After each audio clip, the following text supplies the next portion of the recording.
দাদার কাছে শুনি না তোমারে বাইন দে দাদা হে স্কুলে না গেছাল দারুণ কমেডি।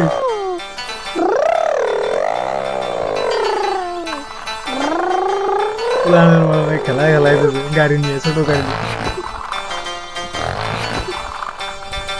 কিরারি ফুল ওই কি করাস? স্কুলে যাওয়ার টাইম হলে স্কুলে যাবি না? আজকে যাম না স্কুলে, আজকে হিরম পেট বিষ করতেছে। আজকে হেরোন পেট বিষ করতেছে। তুই তো তাহলে কাম হবো না, স্কুলে যান না বই। দেখছো কত রোদ, এই রোদের মধ্যে স্কুলে যাইবার মন ধরে। আর আঙ্গ স্কুল কি ডেমালে দূর? হেই দূর হইলেও যান লাগবো, বুঝো না কে? তোমার হলো এটা স্কুলের বয়স,